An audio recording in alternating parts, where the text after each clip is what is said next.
Welcome to another one of our Wednesday sessions that's on every Wednesday. And it's always a joy to have everyone here, to see all your lovely faces, to be with our spiritual friends and to learn the Dhamma together and to be present with each other, be in the here and now, in these moments. So, today we have Master Andrew Williams joining us to talk about the commentary on the six perfections. So it's the six parameters of generosity, morality, patience, effort, concentration, and wisdom. So a bit about our Dharma Master Andrew Williams first before we start. So he has been a Dharma teacher since 1998, initially in the USA and now in Australia. He has studied and received teachings in all of the three major Buddhist traditions of Theravada, Mahayana, and Vajrayana, and is currently a resident teacher at the Tu An Buddhist Monastery in Melbourne. Master Andrew has written numerous Buddhist mini musicals that have been performed at UN Vesak celebrations in Australia. These musicals have been released on CD and on the internet for free distribution. In addition, he has a vast catalogue of Dharma songs and songs of peace. He has an extensive career in the entertainment industry, predominantly as a singer, songwriter, and actor before focusing 100% on Dharma studies, practice, and teaching. And I have to say, that Master Andrew Williams, the first time I met you, it was through your guitar. It was at a Mitra conference and it was in one of the sessions, and you sang something that made me like tear up. It was absolutely beautiful. So Very good. yeah, so grateful to have you join us today again. Maybe you get to hear some songs too. I don't know, no expectations. No, not today. I'd have to run downstairs and get the guitar out and tune it up, and you guys will have to chat amongst yourselves. So no, I didn't even think about it. Sorry. No, not at all. Well, I'll check out your songs whenever, like we can check out your songs online. I think you're on Spotify, aren't you? Is it Spotify or CD Baby? I think that's one of them.Maybe Spotify, and also my old website, which is not being really used. It's used for storage mainly, but Dharma Talks at WordPress, I think. And so you can check it out there, and you can download them for free. Actually, I think you have to do it, song by song. I think the lyrics are still there as well. So feel free to do that. Or if anybody actually wants a CD, I do have some actually of the Buddhist musicals. In fact, if I look here.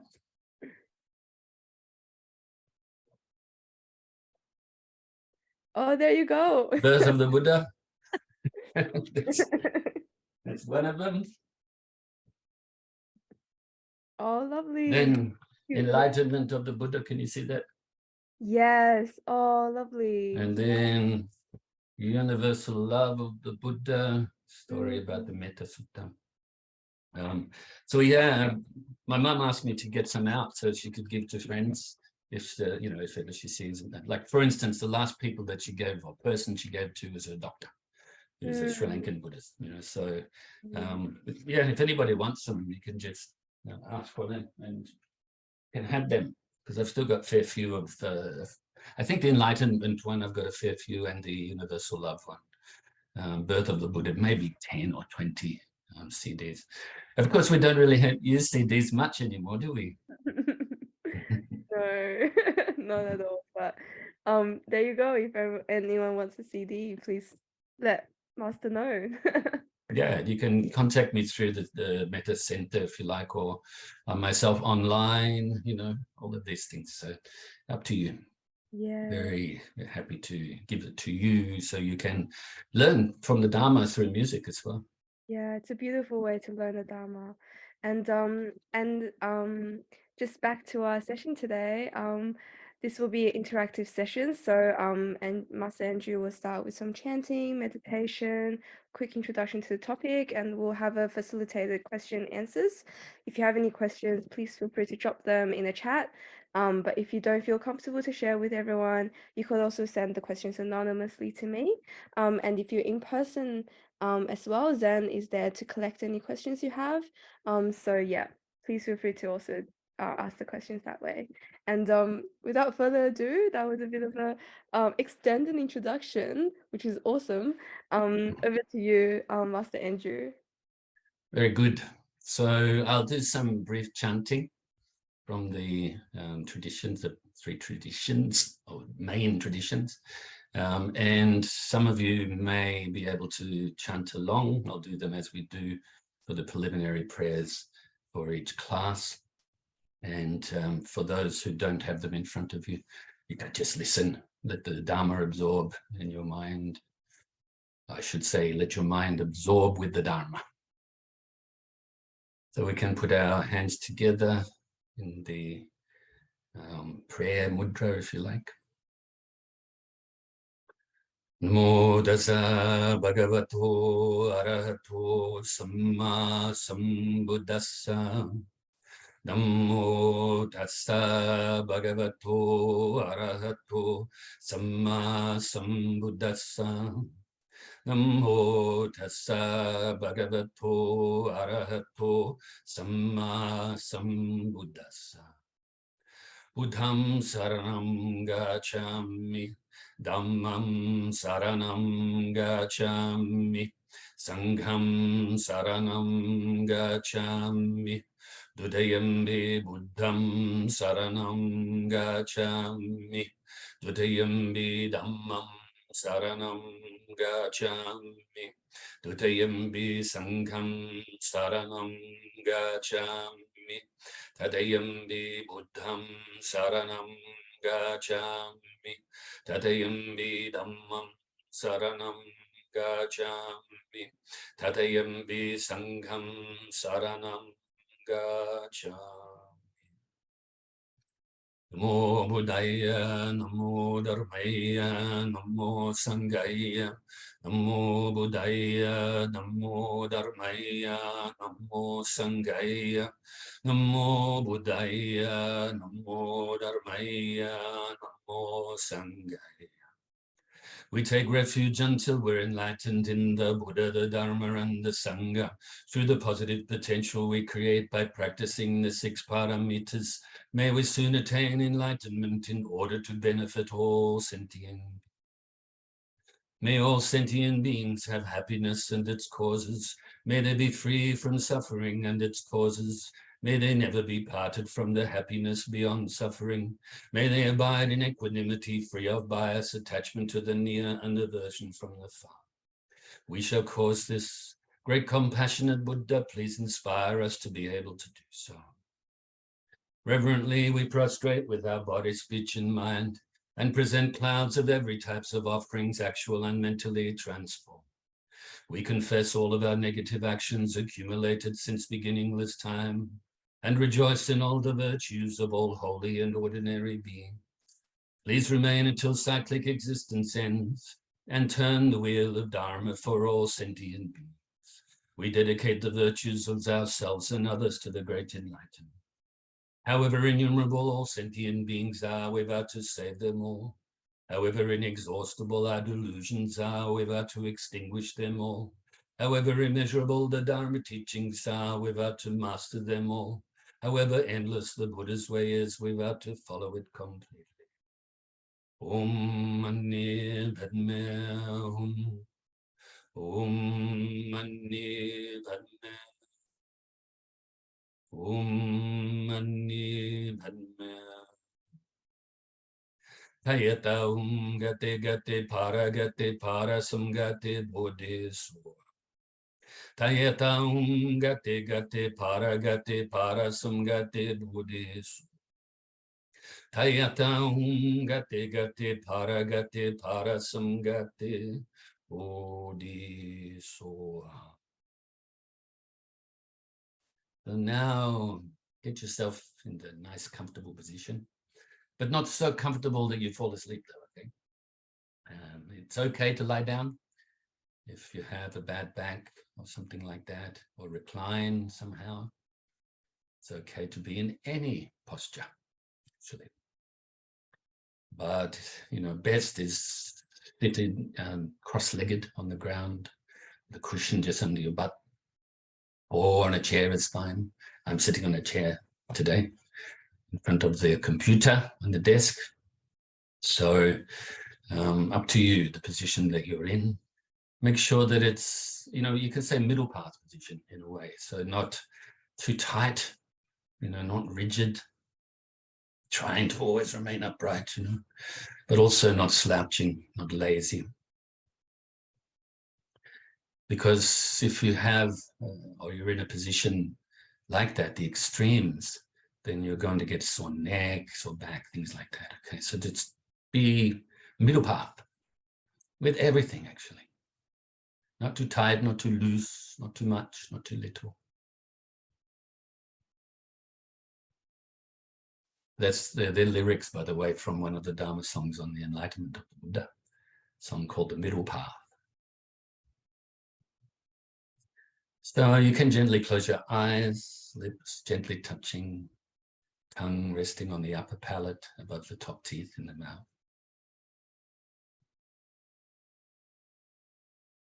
And bring your mind inside your body to begin and release the tension from the body. While we are engaging in this meditation, I know sometimes it's difficult, but try to remain still with your body. This will help your mind to remain still and vice versa.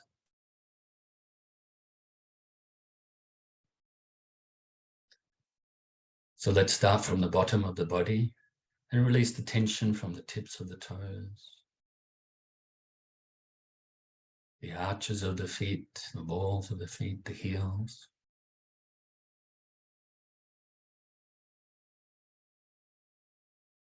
Top of the feet, around your Achilles tendons and ankles.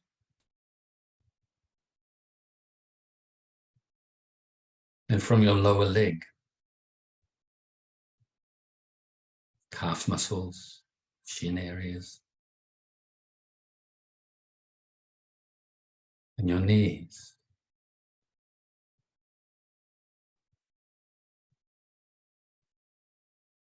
And the upper leg, quad muscles at the front, the hamstrings at the back.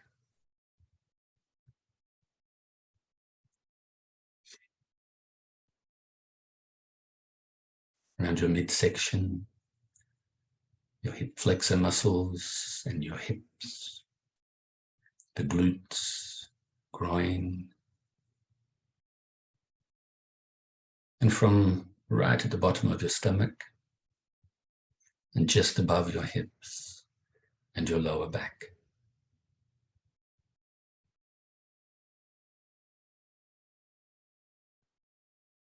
Now release the tension from further up your stomach and up your sides a little to the center of your back.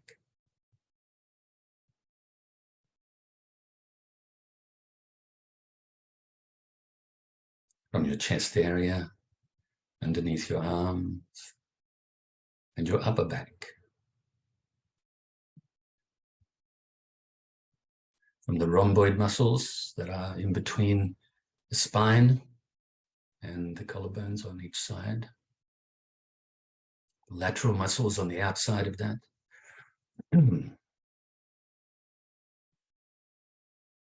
The upper trap muscles that run between your neck and your shoulders. I point out these muscles because we tend to carry a lot of tension in these areas, in these muscles.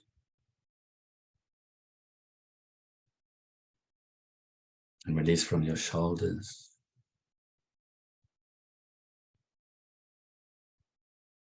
Down your arms, biceps and triceps, elbows, forearms,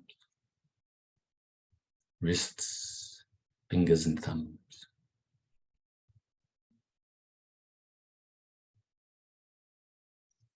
And now you can release the tension from your neck, from the front of your neck, the sides and the back of your neck.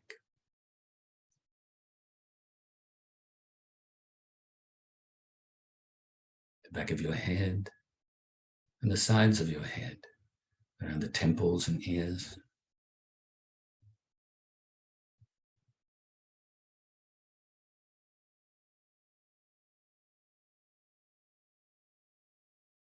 All around your face, around the cheekbones and the cheeks.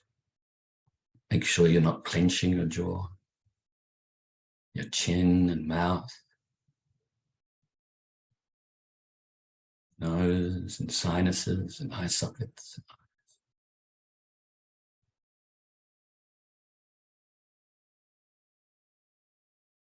Make sure you're not frowning.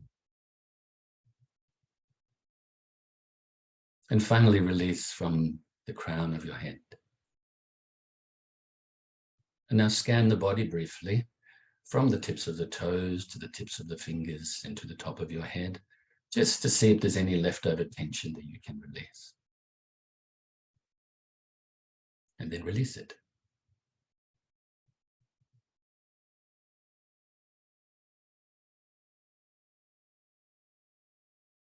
And now you can bring your focus initially to the tip of your nose. The object of the meditation is the breath, or the feeling of the breath as you breathe in your nose, all the way into your lungs, and then back out your nose again. Anapanasati, mindfulness of the breath.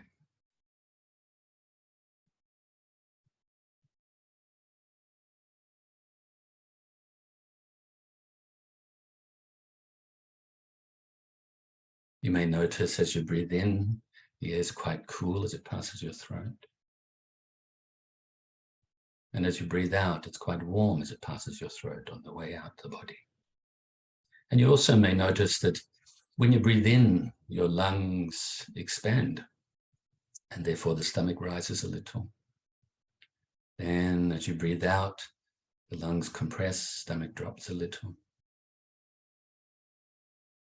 These extra details that I'm giving you can help us to focus on the breath. You may also like to use the extra technique of counting the breaths from 1 to 10, not past 10 though, because otherwise the counting will become the focus. 1 in breath and 1 out breath is 1, and so on and so forth.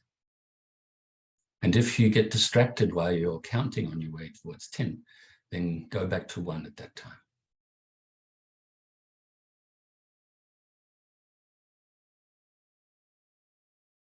If thoughts arise or any mental activity arises, don't cling to it.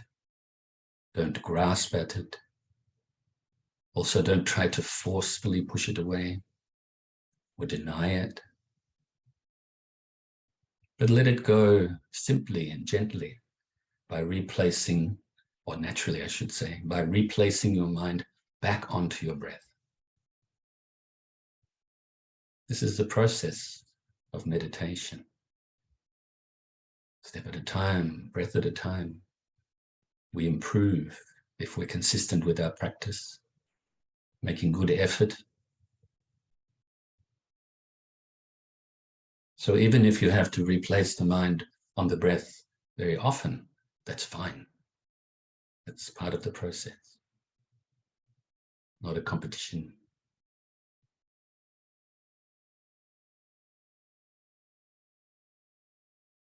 If your mind starts to become dull or sleepy, then wake it up a little bit by replacing your mind onto your breath more brightly. This way, replacing your mind onto the breath is the antidote for both the agitated mind as well as dull mind. So let's practice like this in silence for a short while.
So now we can feel very pleased with ourselves, even though it's a short session.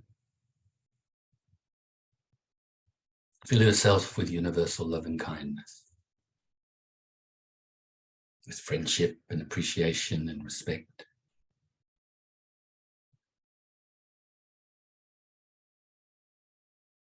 The word metta in Pali or Maitri in Sanskrit, normally we translate, or I translate this actually as universal loving kindness. Quite often you'll see it as kindness or loving kindness, but it's actually a multifaceted word. It includes those ones I mentioned, like friendliness, very closely related to mitra word, meaning friend. So we don't really have a perfect one-word title or translation into English. We should use a few different words. That's why I like to put universal in front of it, meaning limitless or immeasurable. So now we will engage in metta bhavana, or meditation, loving kindness meditation. So fill yourself with universal love and kindness. You can utilize visualization if you like, or just go with the feeling, very important, the feeling. And fill yourself with white light, if you choose to visualize, or white nectar. Fill your whole being with this, your mind, your physical attributes.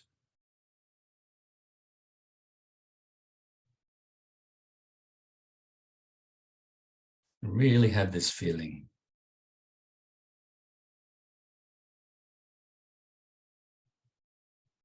Fill yourself with so much love and kindness that it now overflows and radiates outwards, initially to your loved ones, friends and family, and fills them with the universal love and kindness too.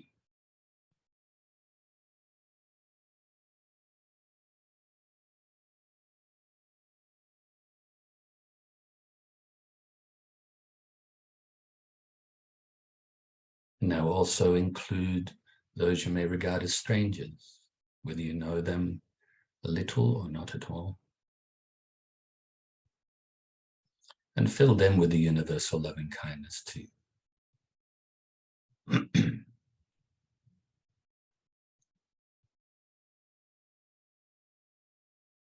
now also those you may regard as enemies, those people that you find very difficult to be around, or that they behave very badly. Fill them with the universal love and kindness too. And have the wish that all of these people have happiness and the causes of happiness, are free from suffering and the causes of suffering, that they are peaceful. It may be a little bit difficult to extend the love and kindness initially to those you may regard as enemies, but realize that if they had happiness, then they are causing the happiness based on the good qualities of the mind, such as compassion and the like.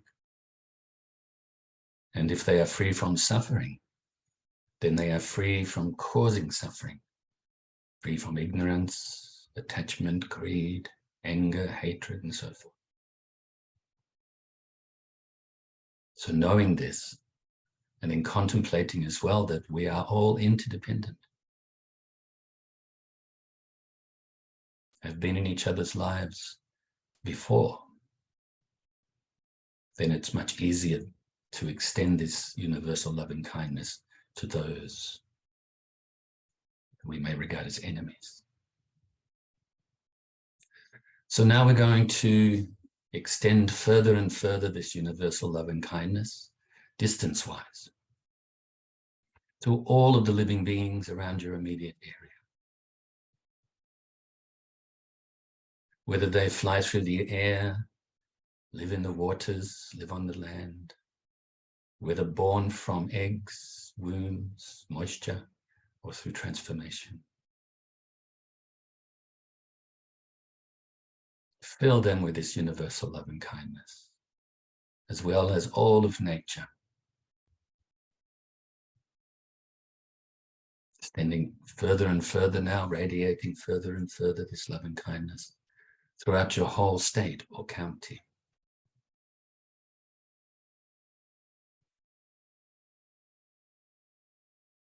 And other states and counties throughout your whole country.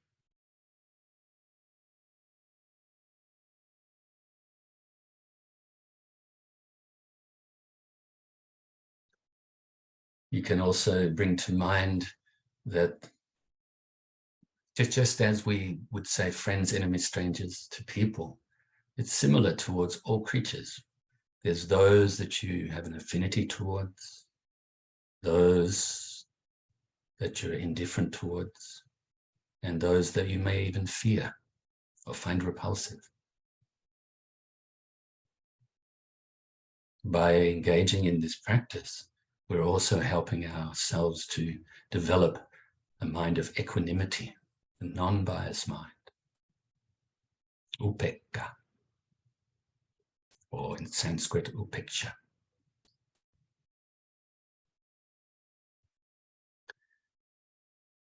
So now you can extend the love and kindness throughout the whole world, to those countries that you have an affinity towards, those that you're indifferent towards, and those you may have a negative feeling towards. Till your loving kindness pervades throughout this whole world, throughout the oceans, all the way to the core of the earth, to the outermost atmosphere,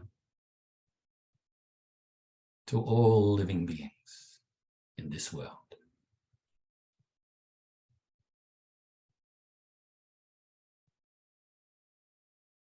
May they all have happiness and its causes, be free from suffering and its causes, and be peaceful.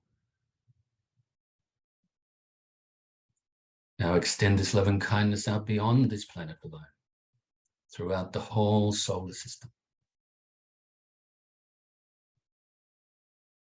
and all of the solar systems throughout the whole galaxy.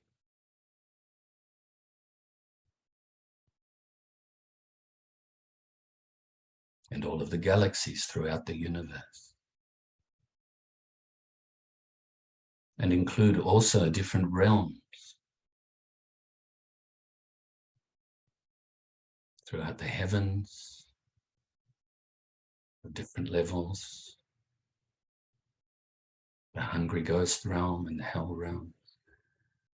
Extend this love and kindness to all living beings, all sentient beings throughout infinite space.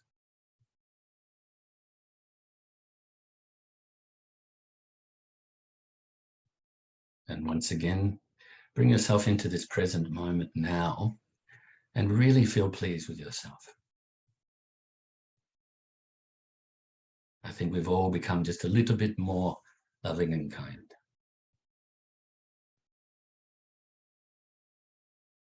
So now you can gently open your eyes, unless it's your habit in Dharma talks to keep them closed. I used to do that, depending, of course. But when I was listening to my teachers, quite often I would close my eyes, especially if it was in large audiences. So there's no visual distractions. Just hear, like a pot the right way up, with no holes, and without yesterday's curdled milk or putrid water.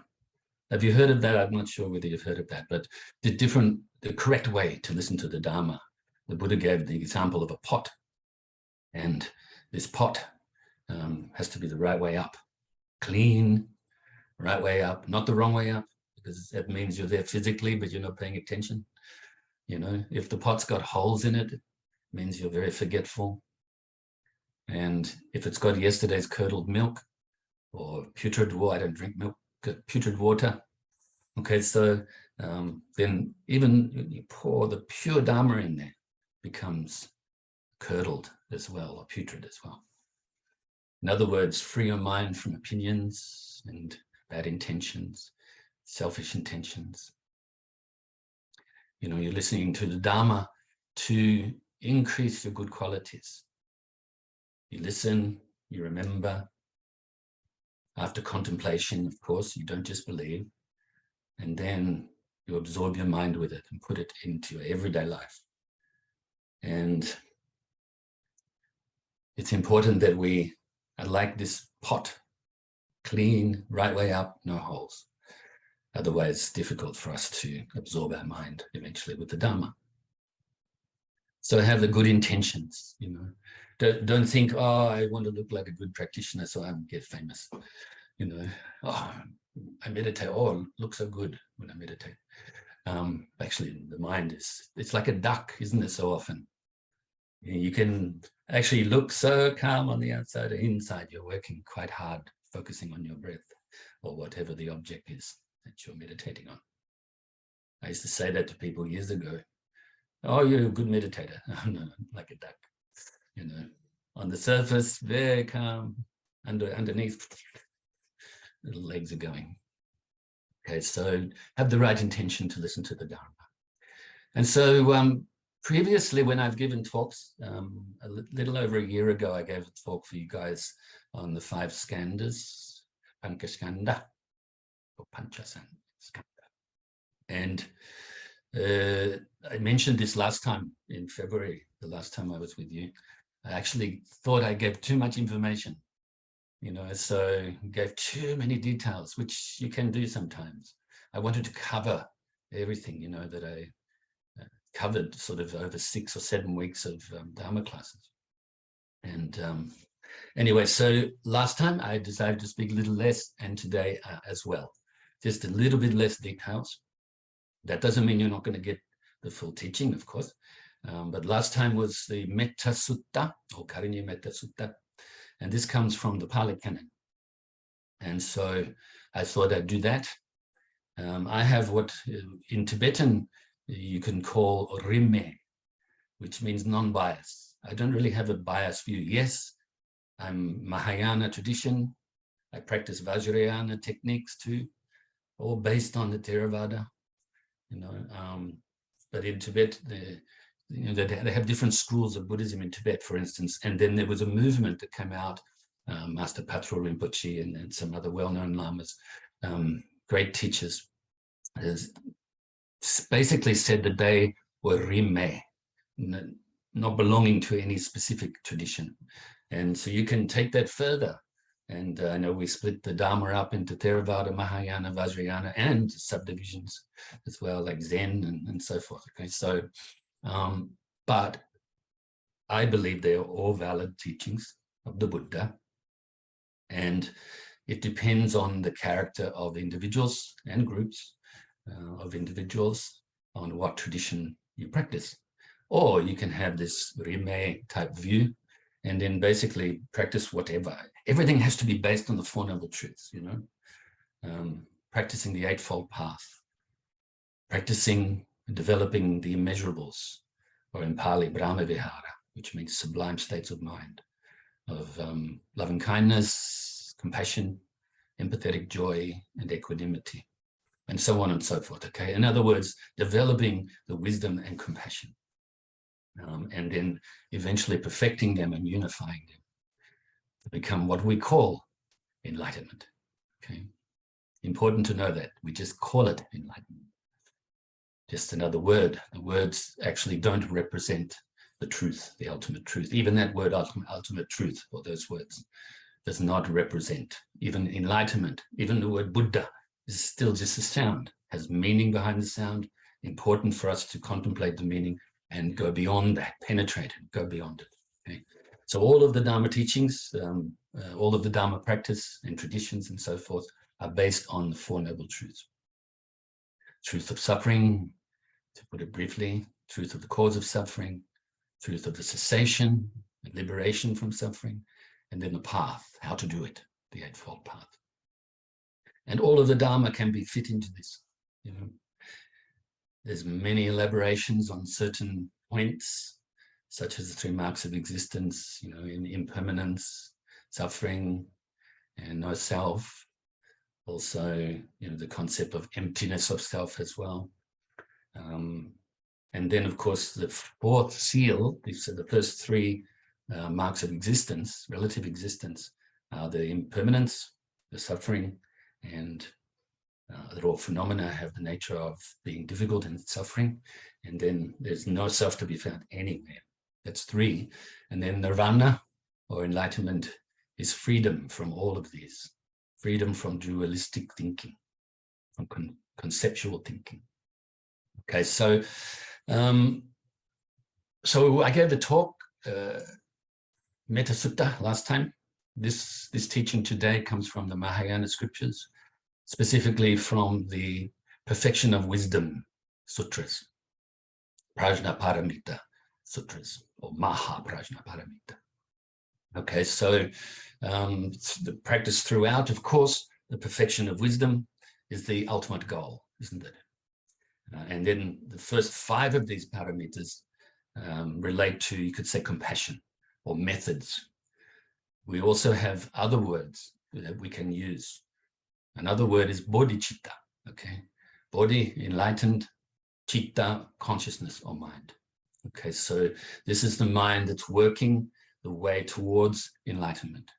Really renounce the worldly ways, turn the mind directly to the Dharma and to the practice of the Dharma and realizing the truth of the Dharma, the result of the path, enlightenment.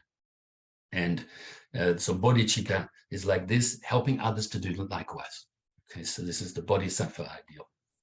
All right, so there's 2 types of relative bodhicitta that are covered in the first 5 of these paramitas, and that is aspirational, like in the mind, and then practical. So, which is also mental, like everything, but also put it into physical and verbal practice as well. And then, of course, we have ultimate bodhicitta, which is enlightenment itself. And the ultimate bodhicitta is realized when these the compassion or these methods are unified and perfected along with the perfection of wisdom. Okay, so just to put it very briefly, and then we realize what we call Tathagata Garbha, or Buddha nature. Okay, now these are throughout all of the traditions, these teachings, but they're put in different ways. Like I said earlier, the words of the Buddha, somebody said to me a while ago, actually, that the words of the Buddha are the ultimate truth. I said, how can words be ultimate truth? The Buddha's pointing the way with his teachings, both the verbal teachings as well as physical teachings, and even silent teachings, pointing the way to realizing the truth. He says, this is what I have achieved throughout the past to the present. You also can achieve this. We all have the potential to be able to become what we call enlightened. All right, so the first 5 of these paramitas relate to the relative bodhicitta, or the practice of compassion, the altruistic intention, many ways you can put it. And then the 6th paramita is the perfection of wisdom. And in fact, what makes the other ones perfect? Dana paramita, or generosity, perfection. Sila paramita, or the perfection of discipline or morality. Chanting paramita, the perfection of patience. Virya paramita, the perfection of effort. And samadhi paramita, the perfection of concentration, one-pointed concentration. What makes those other ones perfect is the 6th one, when we realize the perfection of wisdom, prajna paramita. Okay, so this is kind of like a bit of an overview that I'm introducing it to you. And now I'll go into each one. Just wondering if there's anything else I wanted to mention. I just share with you the Buddha obviously gave the teachings that are recorded in the Pali Canon. These were initial teachings. Then I say elaborations from there. Teaching us no self, in a way you could say, and then teaching the Prajna Paramita teachings. Teaching them all at the same time depends on the student. So he may have been teaching some of the more advanced teachings, such as Abhidhamma, for instance, to the advanced students, because they already gone past the beginner stage, intermediate stage, So you could say this, the first lot of teachings, or first level of teachings, I should say, would be like to teach us to let go of self, let go of this attachment, this tanha, the self. And then teaching, Prajnaparamita teachings, let go of the concept of self and no self. Go beyond this.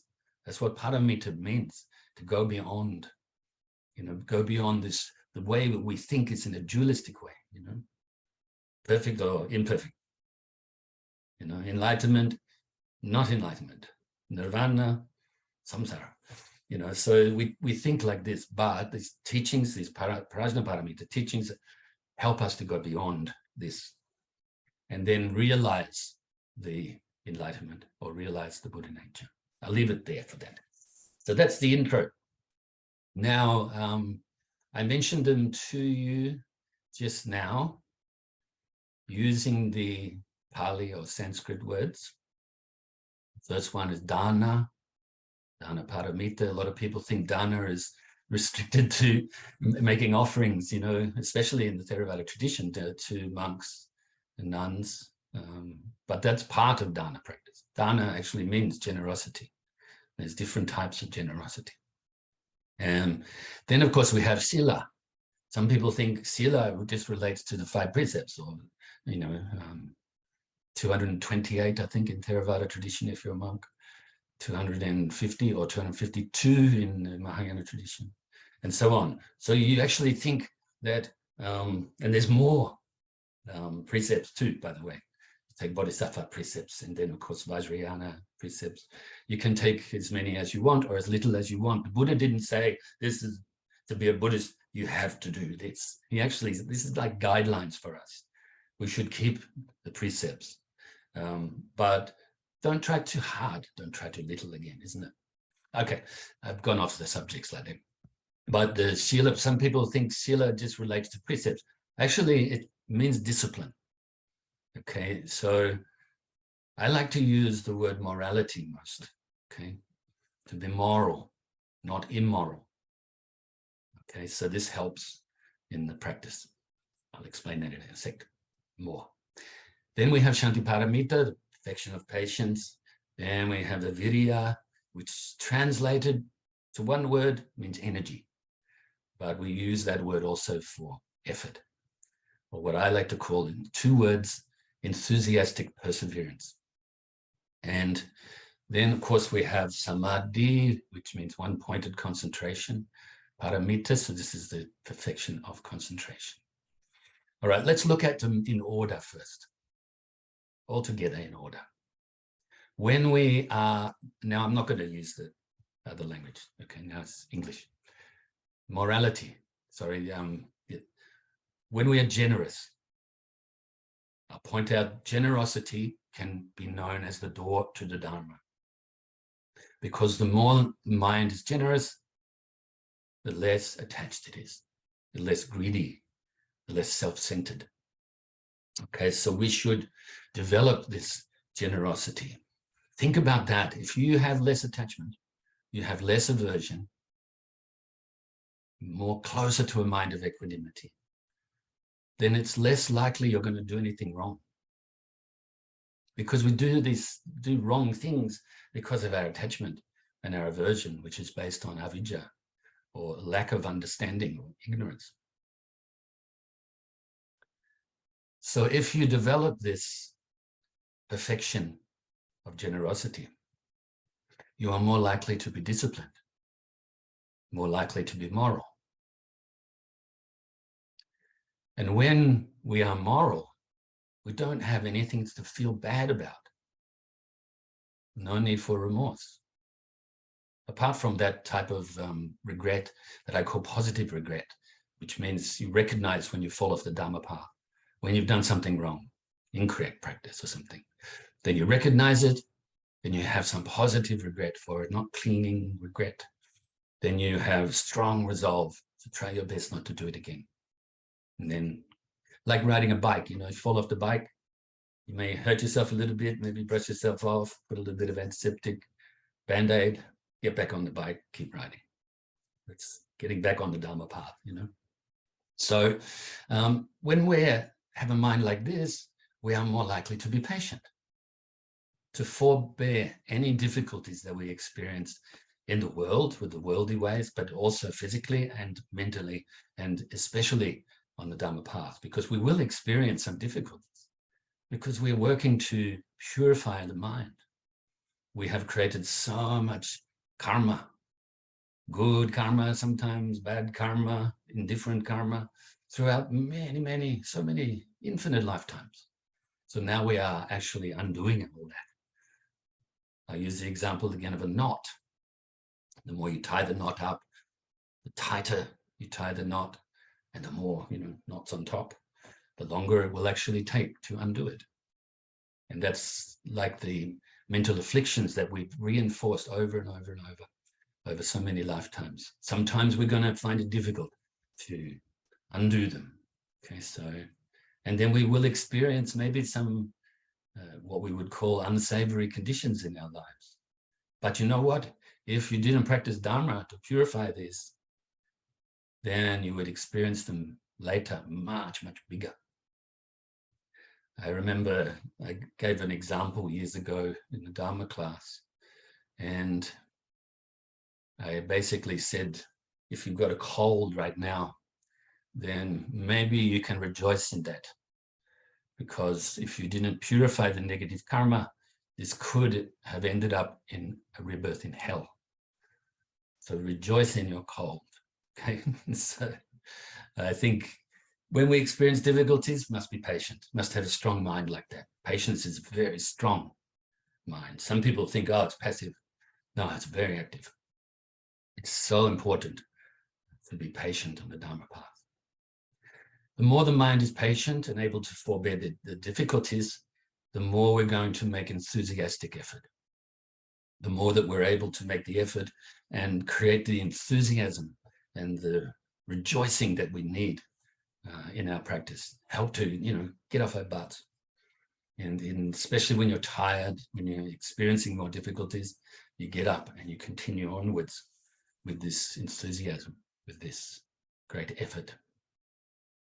When you have a mind like this, you can continue to practice the meditation, making the great effort and developing the concentration, eventually to becoming one-pointed concentration, extraordinary concentration that is needed to realize the perfection of wisdom. Okay, so you can see how they work in a specific order, but also intermingling. It's not like we have, like we go to the milk bar, the shop, or something, and say, oh, I'd like 20 cents of generosity today, please. And I'm giving away my age here. This is what I used to do to get lollies. But, or I have $1 worth of patience, they actually work all together. You have mixed lollies. Okay, so generosity relies upon the other 5. And it's likewise with the other 5. They're all interdependent with each other. But we split them up so that we can learn to be like that, to have this good quality. It's important that we do break them up, so that we can pay attention to developing specific ones and even subdivisions of specific ones. Okay. I'm just looking at the time now. 7:53. How long?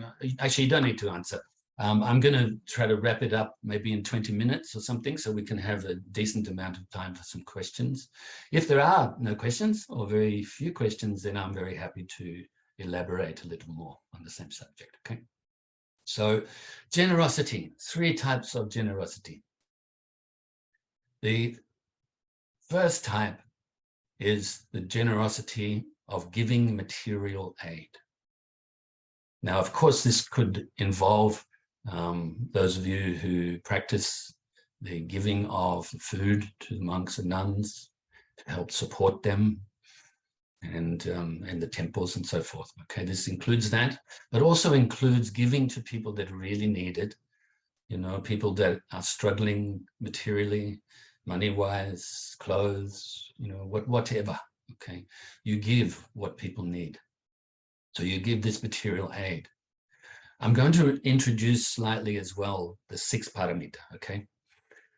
You do this without expectation. With everything we do, you could say there's three aspects to it. There's the giver, in this sense of giving, the giver, that which is being given, or the giving, and the receiver. But we are all interdependent. This act of generosity would not exist if one of those three aspects was not present. Without the giver, this can't give, obviously. Without there being anything to give, you're not giving. Then, of course, without a receiver, what are you going to do? Give to thin air, you know? So we're all dependent. So this should help us to not be puffed up, egotistical, self-centered, thinking I'm great because I'm generous. Actually, you just give what people need. I like to say this often. In this world, unfortunately, there's a lot of taking. Then, better than this, obviously, you could say give and take. But better than that is give and receive. No taking. The concept of taking is, you know, like this. Receiving, just open. But best is giving and giving with no expectation, no attachment. Many years ago, when I was still living in the temple in the US, was giving teaching from one of the Prajnaparamita sutras, from the Diamond Sutra, or Mahaprajnaparamita Vajrakshetika Sutra, which translated means the diamond cutter perfection of wisdom sutra. Okay, so diamond cutter, because how do you cut a diamond? It's the hardest object that we know in this planet, so you have to cut it with a diamond. In other words, the perfection of wisdom is realized when you realize perfection of wisdom. Okay, so it sounds like a riddle, but it's not. Anyway, so this one student who went on to become a nun and still is a nun. She was in university and working as a checkout chick, as we used to call it in those days, in a supermarket. And she wanted to get some teaching from this sutra, but I didn't want to give in-depth teachings of this sutra. My master was teaching it to me at the time. And so I didn't think I was ready to teach that. And I was also didn't think the students, or didn't know if the students were ready to hear it. So I decided to teach the other paramitas, especially generosity, without attachment. And so I gave the students, you know, the homework. I said, next week, come back and to the class and let me know what you did with your generosity practice. Just pick one thing and focus on it. And then, of course, I pointed a finger at her and said, you've got a great way. You're in a supermarket, stressed out people, a different stressed out person, you know, every few minutes. You have a great opportunity to practice generosity. So they all came back, some very good examples of generosity. And she said, look, I was really happy, but I got embarrassed a lot because, you know, the people, I think, thought I was a little bit crazy because I was being kind. You know, being kind, by the way, is a way of being generous too. So, like I said, they're all intermingling. So I said to her, but why do you expect them to act any different? She said, I thought they would have appreciated it because I was being kind, friendly. I said, but that was practicing with expectation. So you can see that we need to practice these paramitas without expectation. And the Dharma paramita, or the generosity, perfection of generosity here, we should practice without expectation. Then it can lead to the other paramitas that I mentioned. Okay, much easier to practice them when you practice generosity, letting go of attachment as you do so. So generosity of giving material aid. Then there is the generosity of giving protection from fear. Included in this is giving forgiveness.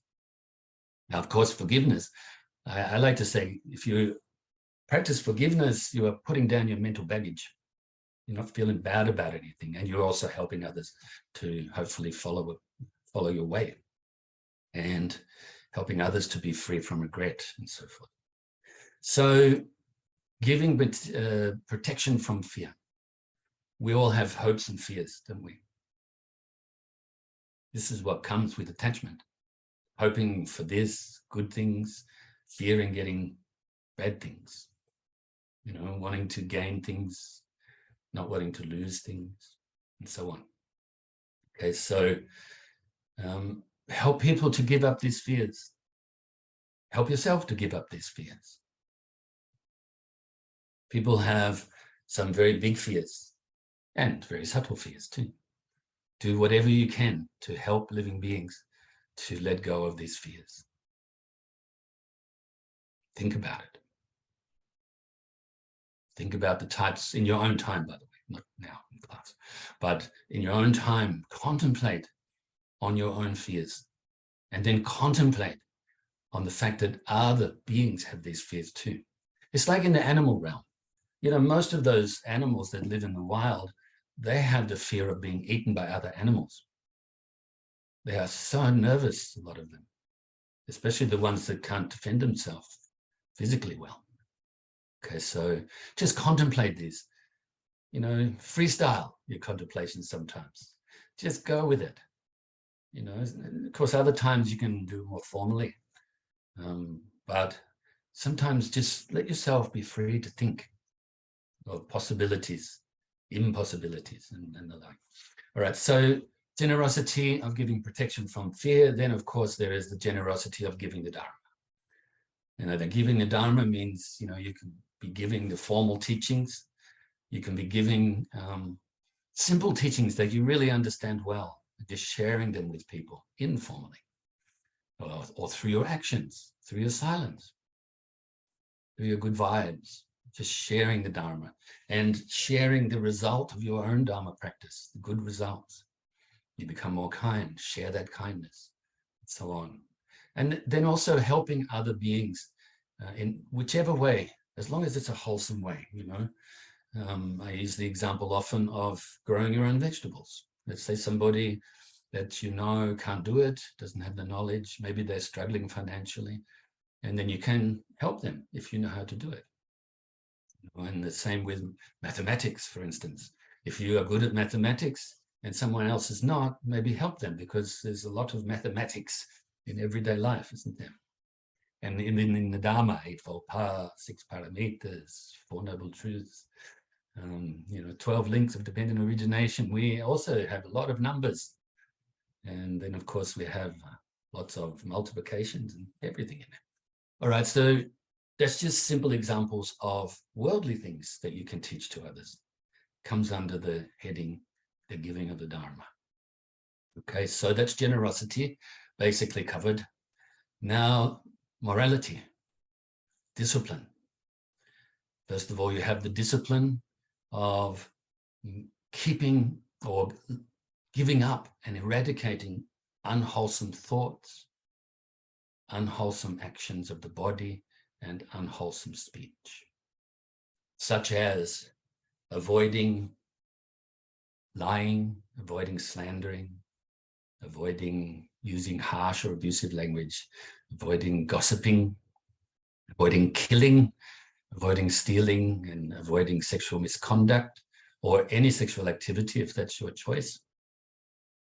Then, of course, you have mentally to avoid having any harmful intentions, having a greedy mind, a desirous mind, or always a covetous mind, you could say, and basing everything on wrong views, a lack of understanding of how things really are. So purifying the mind of these and not engaging, having the discipline to not engage in these actions of the mind, of the body, of the speech.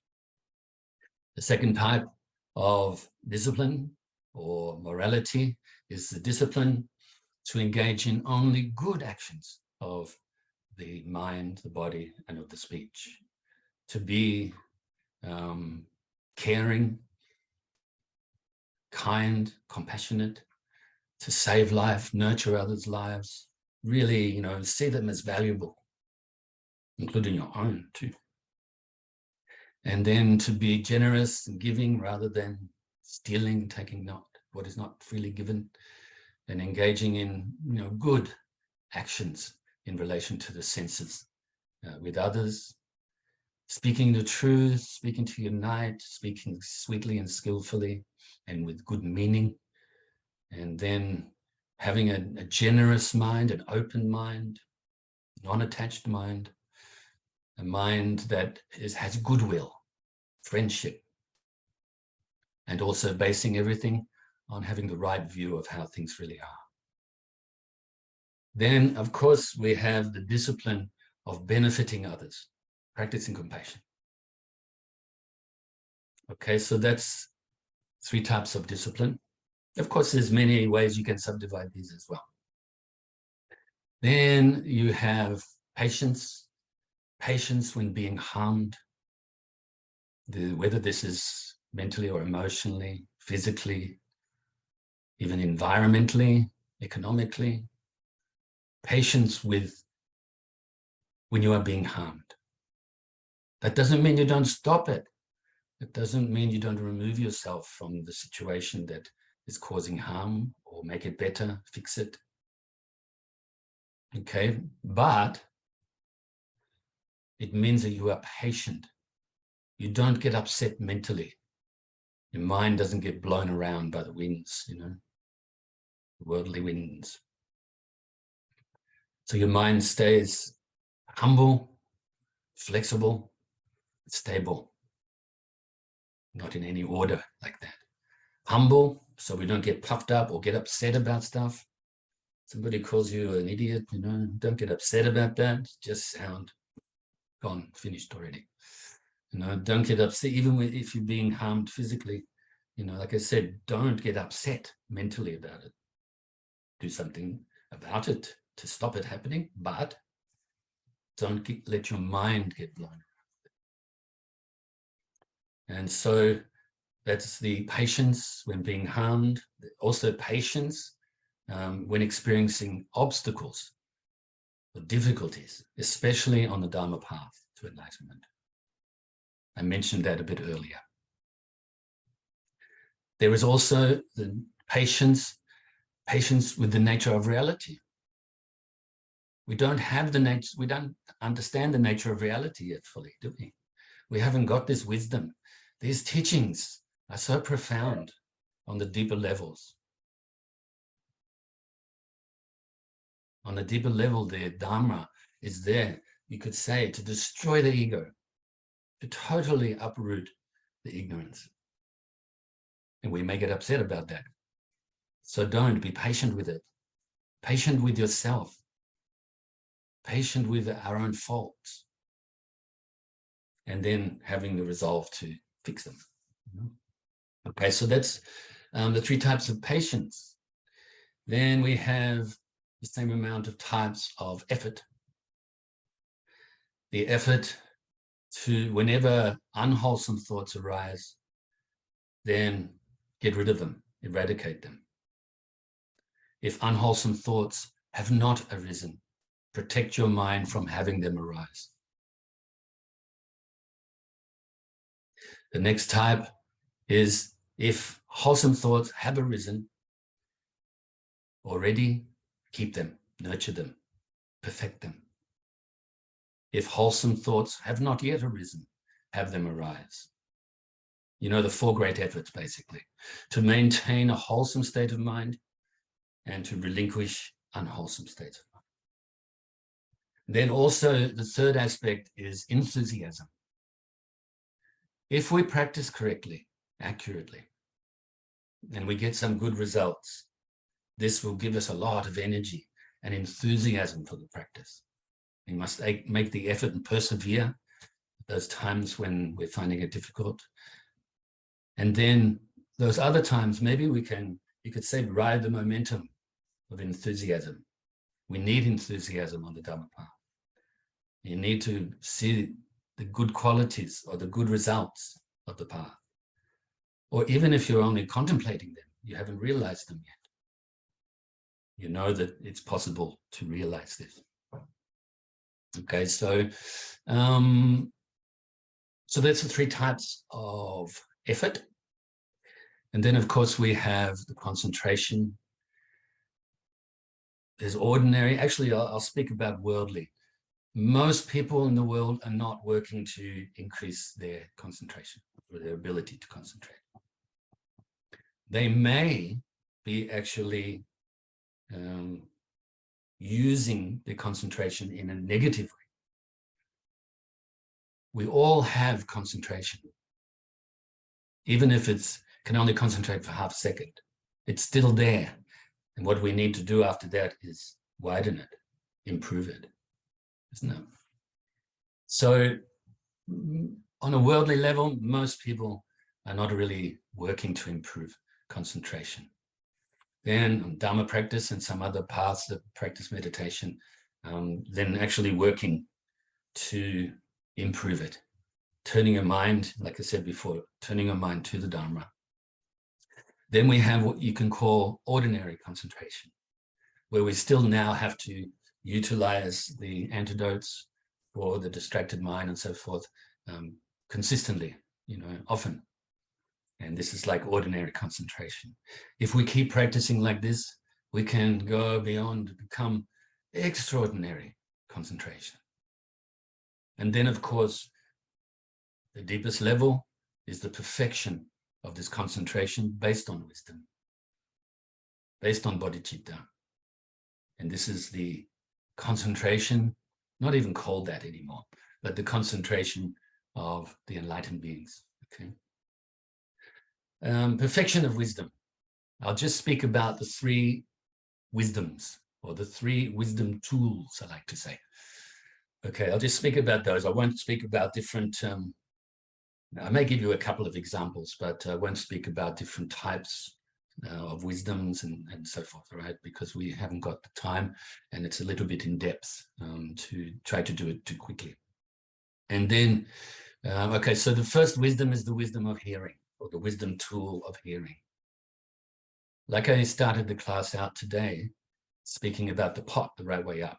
In other words, hearing the Dharma with the right intention. And so you hear Dharma like this, right intention, just hear. Don't contemplate as you're hearing it. Otherwise, you start telling yourself stories and then you miss the next point.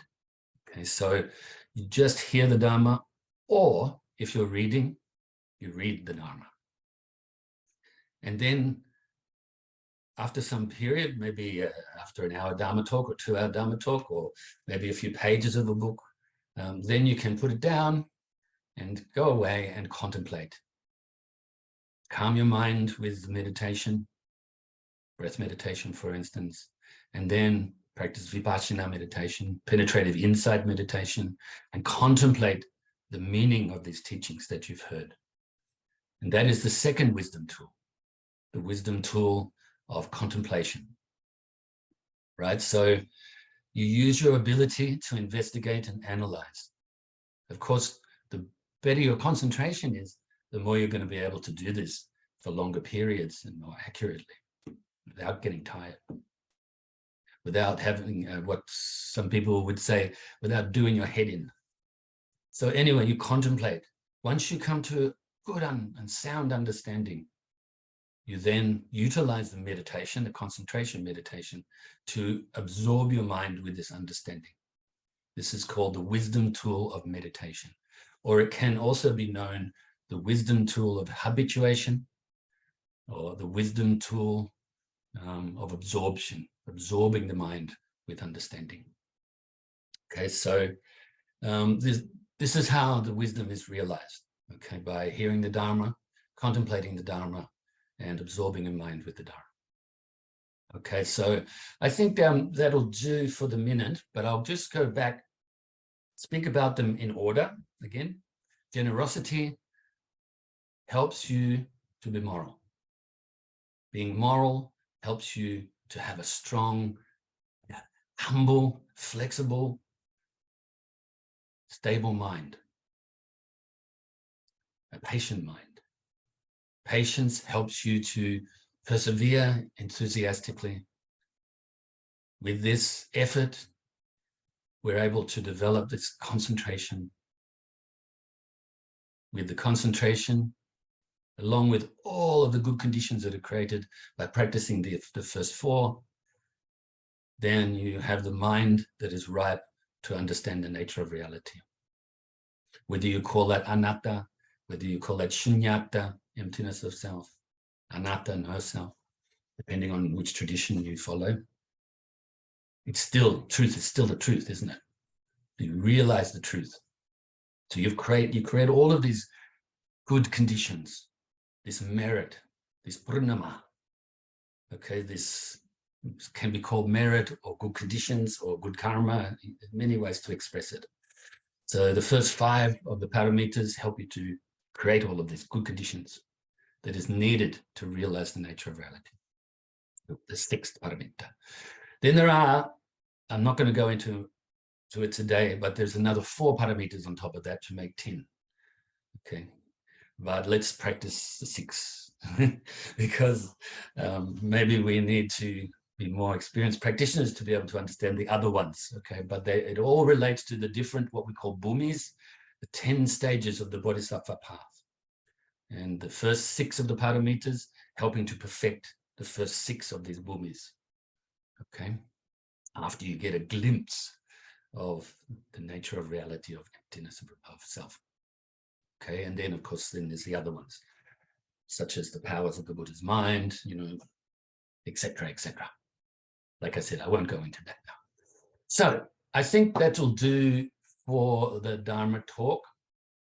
I hope I didn't talk too long. I hope I didn't talk too short. Thank you, Master Andrew Williams. You talked just the right amount. And that was such a great talk I never knew there were different types of generosity or different types of all of these paramis. So thank you for breaking it down for all of us. Welcome. We now invite and welcome any questions from online or in person at Bankstown. So online, if you have any questions, please feel free to type them in the chat and I will read them out. And in person, Zen, I believe, is there to collect any questions, and he will type them in the chat as well for me to read out to Master Andrew Williams. And we look forward to hearing your questions and having a really fruitful discussion. So we already have one question in the chat, Master Andrew. So someone asked, how does mindfulness play a role in the perfection of the paramitas? Mindfulness is part of the practice of concentration. Okay, so, but it's included in all of the paramitas as well. Okay, so if we go to the Eightfold Path, the morality, we can actually say the Eightfold Path as 3 high trainings too. Training in morality, which includes right speech, right action, right livelihood. Then training in concentration or mental development. That includes the right effort, right mindfulness, right concentration. And then the training in wisdom or insight includes the first 2, right understanding and right intentions. Okay, so mindfulness, we should be mindful of the body, mindful of our feelings, mindful of the mind itself and the activities in the mind. Okay, so I think maybe you know those. That's the Satipatthana, or the 4 foundations of mindfulness. We utilize that in our breath meditation, for instance. If you think about it, we're focusing on the breath. That's the body. It's a physical action. But really, we go a little deeper and we're focusing on the feeling of the breath. Whether you focus, just stay there or here, or whether you follow the breath as we did today, and in and out, like that, you're focusing on the feeling of the breath. So the second of the 4 foundations of mindfulness, you're utilizing the mind, so you're engaging the 3rd foundation of mindfulness. And this is a mental activity. So, and this method that you're practicing, go deep into the mind. So you are engaged, when you engage in the practice of mindfulness, meditation, for instance, you're engaging all of the 4 foundations of mindfulness. though normally we just think it's the surface one, isn't it? Oh, I'm focusing on the breath. Yeah, but what is the breath? Actually, you can even, true mindfulness practice helps us to develop wisdom too. So you can say the mindfulness practice, marrying it together with the Vipassana method, penetrative insight, where we get to use our ability to investigate and analyze our mind even, or something else. So mindfulness practice is part of the development of concentration. You can see in the paramitas there, those 6, the fourth of the paramitas is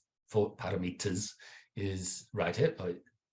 Can be the same as right effort, really, except you're adding the extra practice of compassion, the bodhicitta intention on top of that, where you're working to benefit other living beings. Okay, so not just for yourself. And so the fourth of the paramitas, you could say is the same as the 6th of the Eightfold Path, or the first aspect of the concentration training. Then the 5th of the paramitas covers both the 7th and 8th, or mindfulness and concentration of the Eightfold Path. Once again, you could say being having it as a foundation of compassion. Okay, so hopefully I've put it well enough. Okay, so yeah, that's how it fits.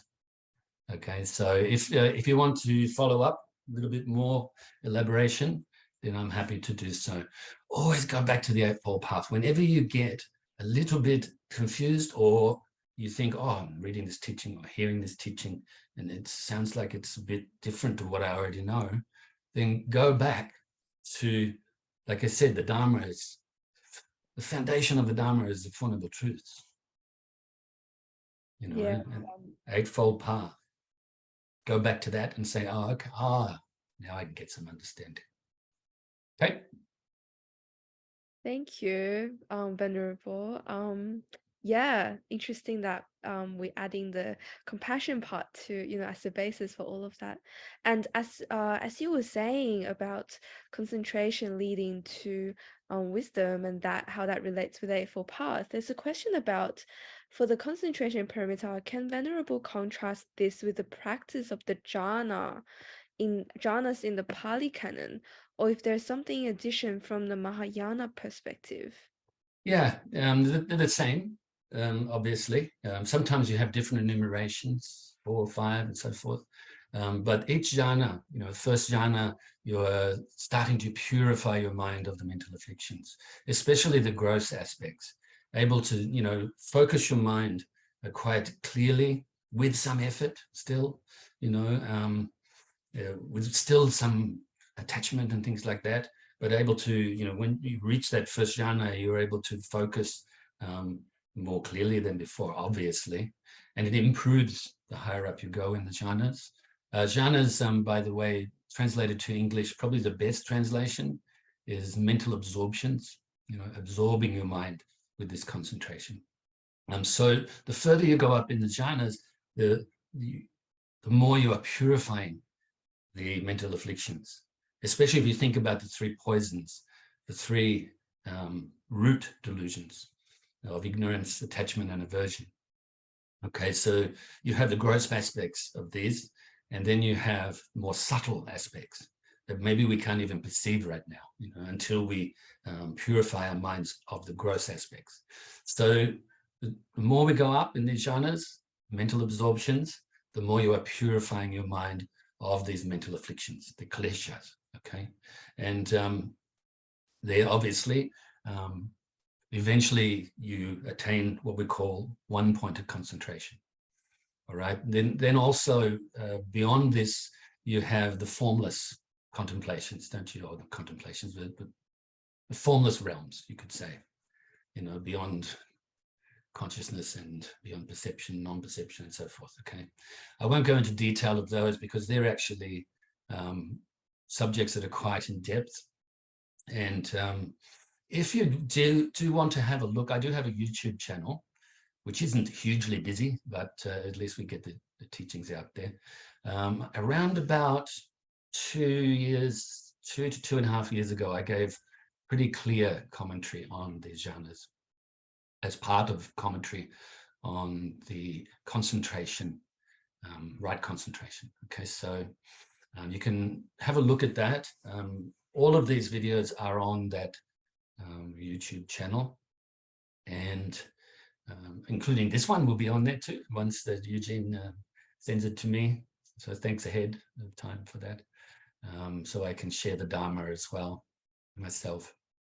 And anyway, so that's really how it fits in. It's actually not out. So the Mahayana teachings, the foundation of Mahayana teachings are the Theravada teachings. Okay, so it's there already. And Mahayana teachings may repeat it or elaborate a different way, explain a different way, or give more details, okay, and sometimes less. So don't be confused by that. Sometimes use different language, especially what we call the third turning of the Dharma wheel, which is the Buddha nature teachings. The language used is quite different to the Pali canon, whereas the Prajnaparamita, the second turning of the wheel, Prajnaparamita teachings are very similar language used as the Pali canon. Okay, so in fact, a lot of it identical. Okay, so that'll do, I think. Once again, follow it up. If I didn't give you what you were after, let me know and I'll explain more.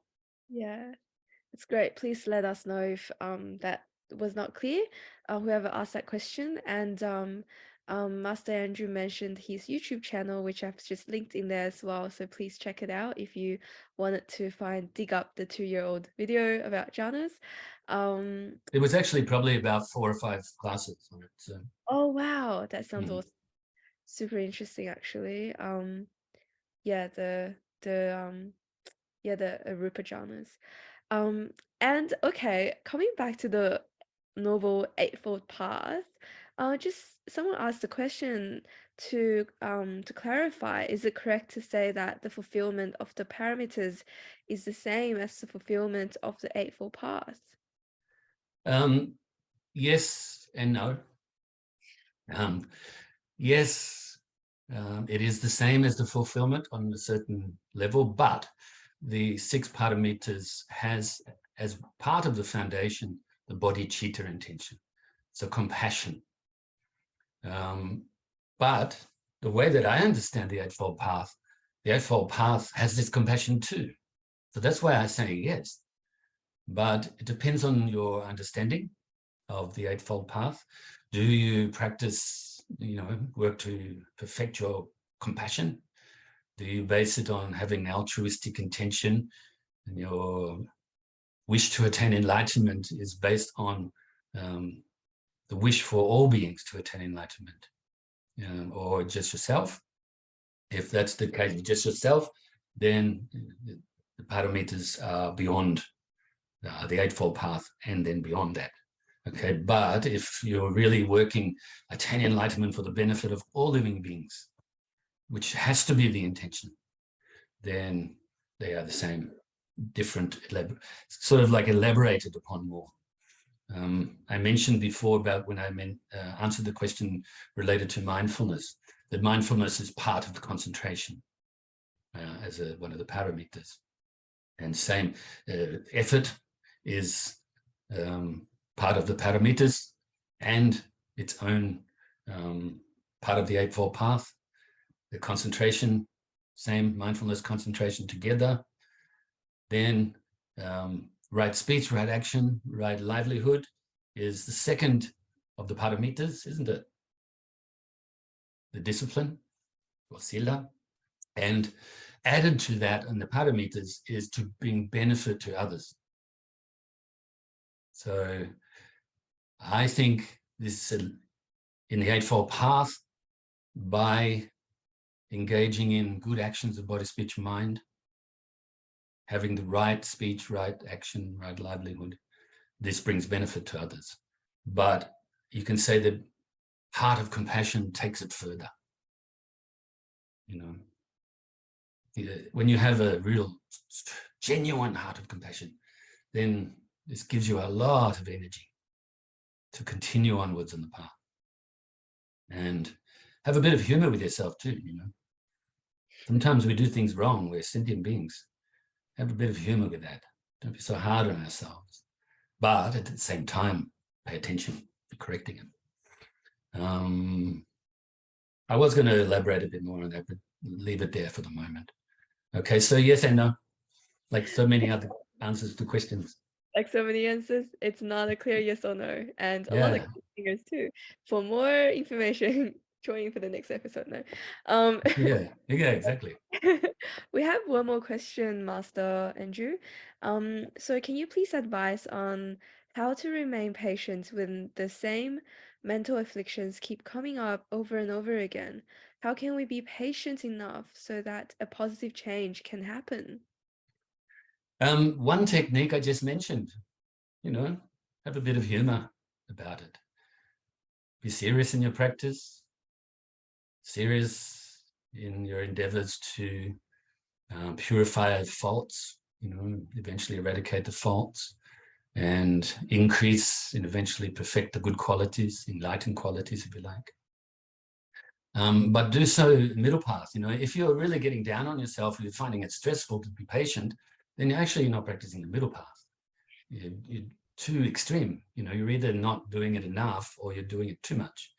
If you're doing it too much, you need to back off a little bit. If you're not doing it enough, you need to get off your butt and do it. You know, why not? What else are you going to do? You know, purifying the mind. This is really what we need to do. You know, everything else we're doing in our lives is secondary, really. Of course, you know, you have to eat and breathe and all that too. Don't take me wrong. But yeah, patience. Okay, I mentioned a few aspects of patience before. I was going to elaborate. Now I will have to. I actually decided not to. But you think about this stable mind. This means that you have a mind that is not going to be upset with things, not going to get blown around, not going to get worried about all the mental afflictions that you haven't purified yet. Maybe even reinforcing because you're not practicing well enough or correct or accurately. And that's not a problem either, because you can learn to do it, learn to correct yourself. So the stable like this, also I mentioned humble. So we're not going to be egotistical about things. You know, these are my mental afflictions. I think actually if you speak about the ego or the belief in self as a third party, you know, it's like the ego's there and it doesn't want to be discovered. It doesn't want to be uprooted. It's there, you know, very tricky. You know, sometimes it manifests as something is upset with something, angry, sometimes maybe loving. Oh, you don't need to worry about your faults. You don't need to purify your mind. Just go for a swim or a surf instead.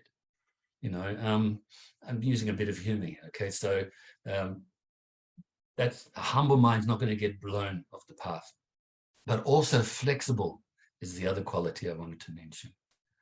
Think like a big oak tree. Things like guitars, other instruments, furniture, and so forth. So many of them are made from oak because the wood is very flexible. And like any trees, really, but they blow it in the wind. They have to be flexible. If they were rigid, then eventually they're going to break, snap, you know. So we have to be like this big oak tree in our practice of patience. We'll be humble. You know, we're not going to show off, are we? We're not like this beautiful flower that only lasts a day. It's just this humble tree. And then stable, deep roots into the soil. What this is metaphor of is deeply rooted in virtue, in goodness, in meritorious goodness, and then flexible. No worries. If we're flexible, if we're humble, and if we're stable mentally, then I think you'll start to find that your mental afflictions, especially the gross aspects of them, will start to melt away. I like to say mental afflictions are actually very shy. I think you've heard me say that many times. Because as soon as you pay pure awareness, non-attached, free from expectation awareness to them, they melt away. You could be really, really angry. Then as soon as you pay awareness to that, anger goes away. So start to look in your mind and see the good qualities too, you know. We all have these good qualities. If you increase the generosity, the less you're going to be greedy. I started saying that earlier. When you're more moral, you're less immoral. When you are more patient, you're less impatient and less likely to just habitually react to things all the time. You know, whether that's with attachment to things you find pleasing or aversion from things you don't like. Okay, so hopefully I've given you a couple of things to chew on with that one. Absolutely. I think that tree analogy is one of my favorites. With the root choosing virtue, but being flexible. Yeah. Yeah, I wrote a song years and years ago, probably more than 20 years ago, called Big Oak Tree. And even though I'm using metaphors in the song, it's actually, that's what the song's about. Wow. Beautiful. And talk of songs, we have a request for one of your CDs, Master Andrew. Yeah. Benjamin asked, yeah, he's keen to take you up on the CDs offered if you prefer to be contacted by Meta Center or if he can contact you directly or yeah. Yeah, direct is fine. You have the email, so. Okay, I'll Ben, then I will send you his emails and so you can contact Master Yeah. Andrew. And no problem, you can do that. And the only thing I guess I say is if you can't afford it, don't worry about it. But if you can afford it, then to cover the cost of the postage. That's all.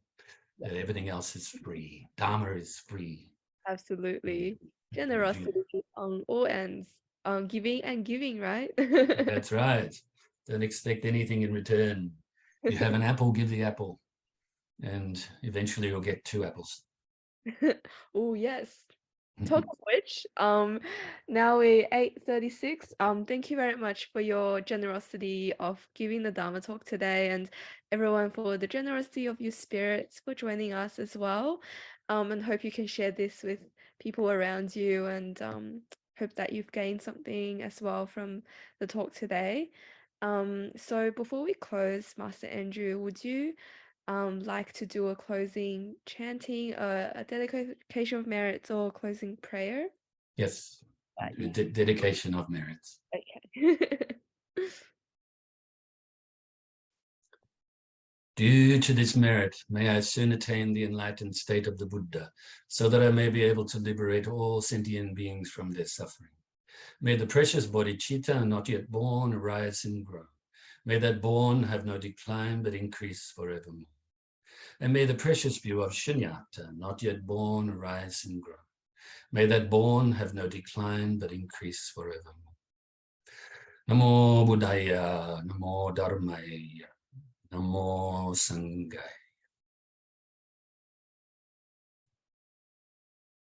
Okay. Thank you so much, Master Andrew Williams. Today's talk was so wonderful. Always so happy to have you back at the center, and we really hope to see you back again at some point in the future. Yeah, anytime. Just let me know. Ask and you will receive. Aww. And also just let everybody know too that every Saturday, Australian Eastern Standard Time, 5 o'clock, I do a Zoom Dharma class open to the public, and where we do some chanting, a little bit like today, but it's a shorter class, and bit of chanting, and then some shorter meditations, and then the Dharma talk, probably say 25 minutes Dharma talk. And the current subject is from the Tibetan tradition called the 8 Verses of Thought Transformation, which is a text, a sort of commentary on the Buddha's thought transformation teachings, written, I think, in about the 12th century. Wow. Yeah. So it's a very important teaching, and it's quite cryptic in its compressed teaching. So the 8 verses looks like you can actually give commentary in one class, but we're going to take months to do it. No, for sure. Well, that's really beautiful. Oh, there you go. Lee Shah has sent through the link in the Zoom chat if anyone, yep, if anyone wants to join. Yeah, Very there's good. passcode and everything, so there you go. Yeah. Sounds like a Yeah, really actually, say thanks to Leisha, because Leisha is actually the initiate, along with other students, initiator of the Zoom class, and also initiator of the YouTube channel, and my computer guru. wow. She's the one that taught me how to use my laptop, of which I only bought about 3.5 years ago. Before that, I wasn't on the. I was on the internet, but my students were running things. So, Oh, it's so wonderful. Thank you, Leisha. I yeah, do rejoice in your I wouldn't be here today if it wasn't for Leisha's knowledge. Thank you, Leisha. Okay. Yes, and before we close the session today as well, um, yeah, we just make a few announcements. Next Wednesday we have Venerable Tashi Chodip talking about faith in the conventional world between 7 to 8:30 again. And then Tuesday we have Yvonne. On Tuesdays we have Yvonne leading yoga flow, free yoga classes in person in Bankstown. So be sure to join that too if you like. And yeah, that is all for today. Thank you again, Master Andrew, and thank you again all of your students who attended as well. That's now friends of Metta Center as well. And thank you everyone who has joined us, and hope you have a lovely evening and week ahead.